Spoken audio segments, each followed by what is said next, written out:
नमस्कार, स्वागत छ यहाँहरूलाई नेप्से ट्रेडरमा। आज हाम्रो मार्केट 16.42 पोइन्टले चाहिँ बढेको छ, जुन चाहिँ 0.81% हुन आउँछ र आज हाम्रो मार्केट चाहिँ 2037.06 मा पुगिसकेको छ। आजको दिनमा 126 वटा कम्पनीहरूले कमाएका छन्, 91 वटा कम्पनीहरूले घाटा बेहोर्नु परेको छ र 6 वटा कम्पनीको मूल्य हिजोको तुलनामा नो चेन्ज भएको छ अथवा कुनै पनि बदलाव चाहिँ भएको छैन मूल्यमा।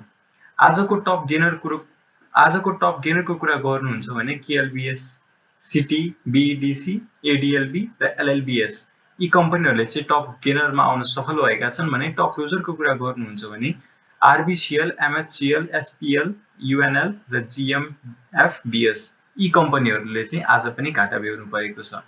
त्यो पनि सबसे ज्यादा यी कम्पनीहरूले घाटा बेहोर्नु परेको छ। त्यस्तै टप टर्नओभरको कुरा गर्नुहुन्छ भने शिवम, एचटीएल, एनएलआईसी, आईजीआई र एनटीसी यी कम्पनीहरूमा चाहिँ इन्भेस्टरहरू एकदमै ज्यादा इन्ट्रेस्टेड भएको भनेर हामी हेर्न सक्छौँ। शिवम आइपी आउँदाखेरि 300 रुपियाँ प्रिमियममा आएको थियो, त्यसकारणले 400 भन्दा मुनि अथवा हाराहारी 300 चाहिँ छोको, तर त्यो 400 भन्दा केही तल चाहिँ आएको भएको कारणले गर्दाखेरि चाहिँ त्यो नै त्यसको लो पोइन्ट हुन गयो र अहिले शिवमको लगातार बढ्ने क्रम जारी नै छ। त्यस्तै एचडीएल हेर्नुहुन्छ भने एचडीएल राम्रो कम्पनी हो। मान्छेहरूले यो घटेको बेलामा चाहिँ नरुचाए पनि बढेको बेलामा चाहिँ राम्रो कम्पनीहरू छुटाउँदैनन् भन्ने कुरा चाहिँ हामी बुझ्न सक्छौँ। त्यस्तै एनएलआईसी पनि एकदमै ज्यादा घटेको स्टक हो र यो पनि फाइनली बढिरहेको छ। त्यस्तै आईजीआई र एनटीसीमा पनि आज एकदमै ज्यादा टर्नओभर देखिएको छ। टप भोल्युमको आधारमा हेर्नुहुन्छ भने शिवम, अपी, निफ्रा, एनजीपीएल र एसएचएल यी कम्पनीहरूको चाहिँ एकदमै ज्यादा भोल्युम देखिएको छ। शिवमको भोल्युम अब यो सानो सेयर अब होइन, अब यो यसको प्रमोटर अनलक भइसकेको छ। अब यसको कारोबार पनि नेप्सेमा लिस्ट भएको मध्ये एक त यो एकदमै भर्साटाइल, त्यही माथि हाई क्याप, त्यसकारण चाहिँ यो अब यसमा भोल्युम आउनु चाहिँ स्वाभाविक नै हो। त्यसै टप ट्रान्जेक्सनको कुरा गर्नुहुन्छ भने शिवम, बीईडीसी, एचटीएल, एनएलआईसी र एसएमजेसी यी कम्पनीहरूमा चाहिँ एकदमै ज्यादा बाई अर्डर र सेल अर्डर अर्थात् किनबेच एकदमै ज्यादा भएको छ।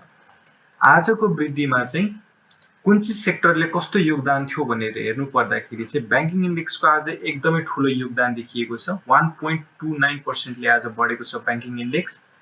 बल्ल ब्याङ्किङको पालो आज आउँदैछ, किनभने नेप्से बढेर जाँदाखेरि एकै दिन सबै सेक्टरको पालो नआए पनि अरू जस्तो आज यो बुलको लिडर होटल, फाइनान्स र डेभलपमेन्ट ब्याङ्क थिए भने यिनीहरू 2-3 दिनदेखि मजाले बढिरहेका थिए, तर आज यिनीहरूमा करेक्सन आउँदा ब्याङ्किङ इन्डेक्स भने 1.29%ले बढेको छ। त्यस्तै डेभलपमेन्ट ब्याङ्क 0.96%ले घटेको छ, आज करेक्सन आएको छ। फाइनान्स पनि उस्तै 0.92% को गिरावट छ। त्यस्तै होटल एन्ड टुरिज्ममा पनि 0.93% कै गिरावट छ। हाइड्रो पावर हेर्नुहुन्छ भने 0.47% को वृद्धि छ। इन्भेस्टमेन्ट 0.54% को गिरावट छ। लाइफ इन्सुरेन्स 1.58%ले बढेको छ। म्यानुफ्याक्चरिङ 0.64%ले बढेको छ। माइक्रो फाइनान्स इन्डेक्स 1.73%ले बढेको छ। म्युचुअल फन्ड भने 0.08 झिनो अङ्कको वृद्धि छ, तर यसमा चाहिँ खासै इन्ट्रेस्टेड नभएको लगानीकर्ताहरूले भनेर हामी बुझ्न सक्छौँ। त्यस्तै नन लाइफ 0.63%ले घटेको छ। अदर इन्डेक्स जसमा एनटीसी पर्छ 2.35%ले बढेको छ। त्यस्तै अदर ट्रेडिङ इन्डेक्स भने 0.77%ले घटेको छ। आज डेभलपमेन्ट ब्याङ्क, फाइनान्स र होटल घटे तापनि यो चाहिँ हाम्रो किन्नको लागि अवसर हुन सक्छ भनेर हामी यसलाई लिनुपर्ने हुन्छ, किनभने ब्याङ्किङ इन्डेक्स लगानी गर्नको लागि एकदमै राम्रो हो, तर यदि हामी यो बुलमा कमाउन चाहन्छौँ भने चाहिँ यी नै भर्सटाइल सेक्टरहरू development bank, finance, hotel and tourism, hydro power यी सेक्टरहरू नै जहिले लिड गर्ने गर्छ र आज घटेको बेला चाहिँ अथवा घट्दै जाँदाखेरि चाहिँ हामीले थप्दै अथवा किन्दै गर्नुपर्ने चाहिँ हुन्छ। यदि यो पालिको बुलमा चाहिँ हामीले सर्ट टर्म चाहिँ प्रफिट गेन गर्न चाहन्छौँ भने चाहिँ यी सेक्टरहरूले नै लिड गर्ने भएको कारणले हामीले यसलाई एउटा अपर्च्युनिटी अथवा अवसरको रूपमा लिनुपर्ने हुन्छ। त्यस्तै आगामी दिनमा चाहिँ अब कता गएर रेजिस्टेन्स छ हैन, अहिले रेजिस्टेन्स सर्लक ब्रेकआउट भइरहेको स्थितिमा है एउटा ठुलो रेजिस्टेन्स हाम्रो 2000 को लेभलमा थियो भने त्यसलाई मार्केटले तोडिसकेको छ। अब नेक्स्ट टार्गेट भनेको चाहिँ अब 250 मा हुन त रेजिस्टेन्स छैन, तै पनि एउटा मानसिक रेजिस्टेन्स छ कि भन्ने हुन सक्छ। आजको दिनमा पनि यसलाई कटेर 67 सम्म पुगेको थियो, तर फेरि घट्यो र फेरि 2037 मा गएर चाहिँ क्लोजिङ भएको छ। त्यस्तै अब रेजिस्टेन्सकै कुरा गर्नुहुन्छ भने चाहिँ पहिलो रेजिस्टेन्स 2100 तिर छ, 2100 मा एउटा रेजिस्टेन्स हुन गयो र अर्को भनेको चाहिँ 2200 तिर अथवा 2180 तिर चाहिँ एउटा अर्को रेजिस्टेन्स हामी हेर्न सक्छौँ। अब अहिले बाई गर्ने हो भने चाहिँ अहिले बाई गर्नुहुन्छ भने पनि राम्रो अवसर हुन सक्छ, किनभने 100 अङ्क नै झन्डै 100 अङ्क बढ्न बाँकी छ। यसमा तपाईहरुले क्यापिटल यो हाई क्याप कम्पनी भन्दा पनि तपाईहरुले यदि फाइनान्स, हाइड्रो अथवा होटल अथवा डेभलपमेन्ट ब्याङ्कै चुज गर्नुभयो भने चाहिँ यो नेप्से चाहिँ 10% ले बढेर जाँदाखेरि चाहिँ तपाईले झन्डै 20% अथवा 15% कमाउने चान्स चाहिँ एकदमै ज्यादा हुन्छ। यदि यहाँबाट हेर्नुहुन्छ भने यसको रेजिस्टेन्स, पहिलो रेजिस्टेन्स चाहिँ यसको 3% जतिमा रहेको छ भनेपछि राम्रो स्टक तपाईले छान्नु भयो भने कम एभरेजमा तपाईले 7-8% है, किनभने यहाँदेखि त्यहाँसम्म बढ्नले अब धेरै दिन पनि लाग्दैन, एक हप्ताभित्रमा तपाईले त्यो 3-4% बढी नै हाल्छ नेप्से हैन। त्यस कारणले गर्दाखेरि चाहिँ अब तपाईले राम्रो स्टक छान्न सक्नुभयो भने चाहिँ तपाईले एक हप्ताभित्रमा तपाईले 8-9% कमाउन भनेको एकदमै उत्कृष्ट कमाइ हुन सक्छ। त्यस कारणले आफ्नो क्यापेसिटी अनुसार चाहिँ इन्भेस्ट गर्न म सल्लाह दिन्छु। र अर्को कुरा भनेको चाहिँ किन्नको लागि अहिले त्यस्तो ढिलो भइसकेको छैन है, अझै पनि अवसर हुन सक्छ। र मेन कुरा भनेको चाहिँ आज भोल्युम सबैभन्दा ज्यादा आएको छ। यो आजको भोल्युम चाहिँ तपाईको लास्ट टाइम यतिसम्मको भोल्युम कहिले आएको थियो भन्दाखेरि यो भन्दा त माथिकै भोल्युम छ, त्यस कारणले यसलाई हामीले लिनुपर्ने हुन्छ। जनवरी 12 मा आएको थियो है, जनवरी देखि आज बल्ल जुन 14 मा चाहिँ गएर त्यो सरहको भोल्युम आउन सफल भएको छ। त्यस कारणले मार्केटमा गुड न्यूज भन्दा पनि अब मार्केटले अब न्यूजलाई अहिले चाहिँ न्यूजको भरमा बढेको होइन, मार्केट नेचुरली नै बढेको हो। त्यस कारण चाहिँ यो वृद्धिलाई चाहिँ हामीले एकदमै राम्रो वृद्धिको रूपमा लिन सक्छौँ, किनभने न्यूज ड्रिभन वृद्धिहरू चाहिँ के हुन्छ भन्दाखेरि चाहिँ हामीले एक त न्यूज थाहा पाउँदासम्म चाहिँ मार्केट चाहिँ एउटा हायर हाई बनाएर झर्न सुरु गरिसकेको हुन्छ। त्यस कारणले विथआउट न्यूज यदि बढ्छ भने चाहिँ त्यसमा चाहिँ कि त फ्युचरमा आउनुपर्ने न्यूज अलरेडी गुड छ भन्ने कुरा हामी बुझ्न सक्छौँ है। फ्युचरमा जुन न्यूज हामीले अहिले सुन्न पाएका छैनौँ यो कारणले बढेको रहेछ भने हामी बुझ्न सक्छौँ, अथवा यो चाहिँ एउटा नेचुरल ग्रोथ हो भनेर हामी त्यसरी पनि लिन सक्ने भयो। अब इन्डिकेटर लगाएर हेर्छौँ। पहिलो नम्बरमा मैले एमएससीडी लगाएर हेर्न चाहेँ। एमएससीडी यदि हेर्नुहुन्छ भने लगातार हिस्टोग्राम पोजिटिभ एरियामा बढिरहेको छ र एमएससीडी को सिग्नल लाइन चाहिँ 32.18 मा पुगिसकेको छ र एमएससीडी लाइन र सिग्नल लाइन अथवा पछ्याउने लाइन चाहिँ 17 यो पनि पोजिटिभ एरियामा गएको छ। यो यसले चाहिँ ट्रेन्ड एकदमै ज्यादा पोजिटिभ भएको भनेर हामी हेर्न सक्छौँ। लास्ट टाइम यस्तो खालको चाहिँ एमएससीडीमा वृद्धि यो पालि भएको थियो र यो पालि चाहिँ मार्केट 2200 कटेर झन्डै 2300 चाहिँ पुगेको थियो, किनभने 2270 भनेको 2300 को एकदमै नजिक हो। त्यस कारण चाहिँ उस्तै खालको वृद्धि हामी यहाँनिर पनि हेर्न सक्छौँ र त्यस कारण चाहिँ यो पालि चाहिँ एकदमै सुनौलो अवसर हुन सक्छ। लगानी गर्दाखेरि त्यस्तो डराउनु पर्ने स्थिति छैन। अहिले नडराई तपाईले इन्भेस्ट गर्नुभयो भने चाहिँ तपाईले सर्ट टर्ममा राम्रो प्रफिट कमाउन सक्नुहुन्छ। आफ्नो क्यापेसिटी अनुसार लगानी गर्नु होला।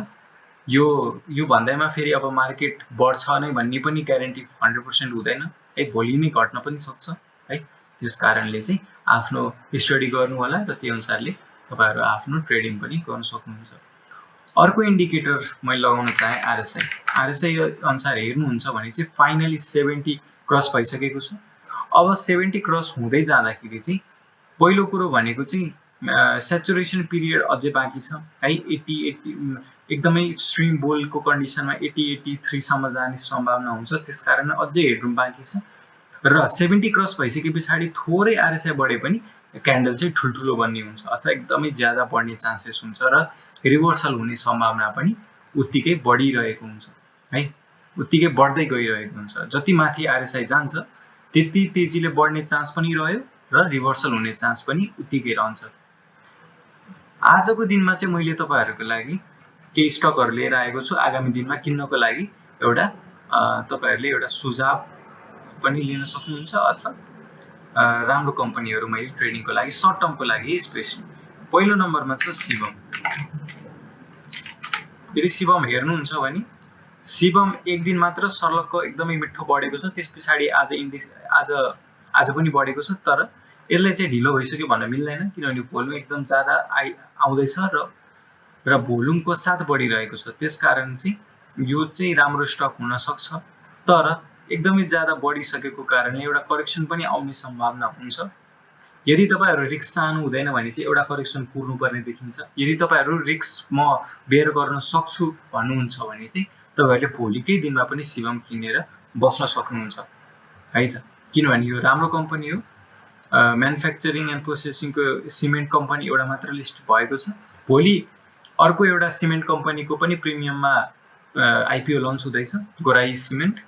यो गोराई सिमेन्टमा चाहिँ तपाईहरुले पक्कै पनि भर्न नछुटाउनु होला र भर्दाखेरि चाहिँ मिनिमम 10 किता भर्नु नै होला। तर यदि तपाईहरुसँग क्षमता छ भने चाहिँ 20 किता भर्न म आग्रह गर्दछु, किनभने यसपालि धेरै जनाले भर्नु भएको छैन र म्याक्सिमम आधी भन्दा धेरै जनाले भर्नु पनि हुँदैन होला, किनभने 4350 रुपैयाँ एउटा स्टकमा फसाउनु भन्दा म बरु 3 वटा डिफरेन्ट आइपिओ भर्छु भन्ने सोच भएको व्यक्तिहरु पनि हुनुहुन्छ होला। त्यसकारणले चाहिँ यदि तपाईहरुसँग अरु आइपिओ भर्ने पनि पैसा हुन्छ भने चाहिँ तपाईहरु 20 किता भर्न सक्नुहुन्छ। र अर्को स्टक छ आइसीएफसी। आइसीएफसी आज घटेको छ। यो एउटा किन्ने अवसरको रूपमा हामीले लिनुपर्ने हुन्छ, किनभने करेक्सन आउँदै आएन भने आज यसले 500 को लेभल कटाउने थियो र त्यसपछि चाहिँ यसको रेजिस्टेन्स पनि नजिकै पनि थियो। तर अहिले नै करेक्सन आयो भने चाहिँ स्टिल हामीले किन्ने अवसर पनि पायौं र त्यसपछि अझै 500 सम्म मात्र पनि पुग्यो भने हामीले राम्रो मुनाफा कमाउन सक्छौं। भोलिको दिनमा यदि फेरि यही लेभलतिर यदि तपाईहरुले किन्न पाउनु भयो भने अलिकति थोरै किन्नु होला। घटेर गयो भने मार्केटको ट्रेन्ड अनुसार यदि नेप्से घट्ने छाटकाट छैन जस्तो देखियो भने चाहिँ तपाईहरु आइसीएफसी घट्दाखेरि पनि किन्नु होला, घटिसकेपछि किन्नु होला, घट्दै जाँदा नकिन्नु होला। घटिसकेर लगभग 450 को हाराहारीतिर आउँछ भने तपाईहरु त्यसपछि किन्नु होला र यसको टार्गेट भनेको हामीले 500 देखि 525 सम्म राख्न सक्छौं। हस्त आजलाई यति नै। भिडियो कस्तो लाग्यो, उपयोगी लागेमा लाइक गरिदिनु होला, च्यानलमा नयाँ हुनुहुन्छ भने सब्स्क्राइब गरेर साथ दिनु होला र भोलिको भिडियोमा फेरि भेट्नेछौं। हस्त आजलाई यति नै, धन्यवाद।